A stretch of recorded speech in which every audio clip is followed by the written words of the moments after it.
कि योगी जी जो प्रदेश के मुख्यमंत्री हैं आपसे नाराज चल रहे हैं, क्या है इसमें सच्चाई क्या है? इसका जवाब तो योगी जी ही दे सकते हैं, बट मुझे नहीं लगता कि वो मुझसे नाराज़ हैं। और सरकार का और सरकारी अधिकारी का जो एक रिश्ता होता है वो पिता पुत्र के जैसे होता है। और अगर कभी भी उनको कोई बात होगी तो ज़रूर मुझसे कहेंगे, बट ऐसी कोई बात है नहीं। नमस्कार, आप देख रहे हैं यूपी तक।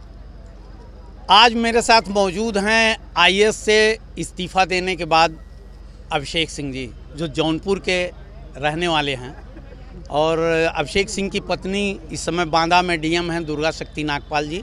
आपके पिताजी डीआईजी पद से रिटायर हुए हैं और आप जौनपुर के केराकत तहसील के निवासी हैं। हम बात करेंगे अभिषेक सिंह जी से तमाम कई मुद्दों पे।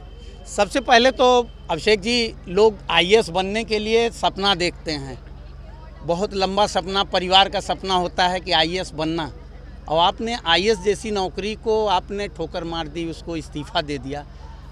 क्या है आगे की रणनीति, क्या है? देखिए, पहली चीज़ तो यह है कि आज की तारीख में, आज 26 अक्टूबर है, आज की तारीख में मैं आईएएस अधिकारी हूँ। जी।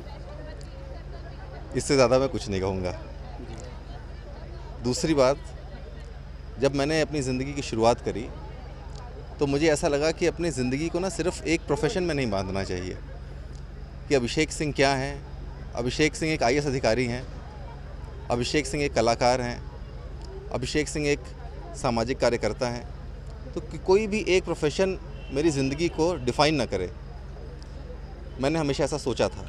कई लोग इससे इत्तेफाक नहीं रखते हैं, कई लोग सोचते हैं कि मैं सिर्फ एक ही प्रोफेशन में इतना निपुण होऊंगा कि लोग मुझे उसी प्रोफेशन से जाने। बट मेरा ऐसा सपना था कि मैं कई चीज़ें एक साथ करूं, और एक ही ज़िंदगी मिली है तो सारा सब कुछ जी करके जाऊं। तो वही मेरी आशा है, वही मेरे दिल की कामना है, और मैं चाहूँगा कि एक ही ज़िंदगी में सब कुछ करके जाऊँ यहाँ से। अभिषेक जी, आपने इस्तीफ़ा दिया, इसको लेके तरह तरह की चर्चा। आखिर आपने इस्तीफ़ा दिया क्यों? मैंने आपसे कहा कि आज की तारीख में मैं आईएएस अधिकारी हूँ, भारतीय प्रशासनिक सेवा का एक अधिकारी हूँ। इससे ज़्यादा मैं कुछ नहीं कहना चाहूँगा। आज इस्तीफ़ा देने के बाद आदमी का दो ही होता है, आप जिस उसमें हैं, आप अभिनेता या नेता, दोनों में क्या आपकी ख्वाहिश है बनने की? देखिए, मेरी ख्वाहिश है एक बहुत अच्छा इंसान बनने की, और जितने भी लोगों की ज़िंदगी को मैं टच करूं, उन सभी लोगों की ज़िंदगी में मैं खुशियां लेकर के आऊं। इससे ज़्यादा बड़ा सपना और इससे अच्छा सपना मैंने आज तक कभी देखा नहीं, और मैं यही सपना लेकर के अपने ज़िंदगी को जीना चाहता हूं और यही करना चाहता हूं अपने जीवन में। जो मैं थोड़ा बहुत अभिनय के क्षेत्र में मैं गया हूं, अभी आप लोगों के माध्यम से मैं कहना चाहूँगा। एक मेरा नया गाना आने वाला है जिसको मैंने खुद ही गाया है, और उसमें सनी लियोनी जी हैं। उस गाने का नाम है मेरी पार्टी में कोई थर्ड पार्टी नहीं। बहुत मस्ती भरा गीत है, आप सब लोग उसको सुने और उसको एंजॉय करें। आज नवरात्रि के इस अवसर पे हम लोगों ने आज यहाँ पे एक डांडिया नाइट रखी थी। मुझे बहुत अच्छा लगा, बहुत ढेर सारे परिवार आए यहाँ पर, और खूब ढेर सारी लड़कियाँ सम्मिलित हुई, खूब ढेर सारे लड़के सम्मिलित हुए। बहुत मिलजुल करके हमने, सभी धर्म के लोग, सभी वर्ग के लोग सम्मिलित हुए। सब लोगों ने एक साथ डांडिया बहुत धूमधाम से मनाया, बहुत अच्छे से नृत्य किया। मैंने जब कुछ दिनों पहले यहाँ पे गणपति उत्सव किया था, तो मैंने कहा था कि मेरा उद्देश्य ये है इस गणपति उत्सव को करने का कि मेरा जौनपुर एक संगठित जौनपुर बने, एक समृद्ध जौनपुर बने और प्रसिद्ध जौनपुर बने। उसी सपने को लेकर के मैंने आज ये डांडिया नाइट का आयोजन किया।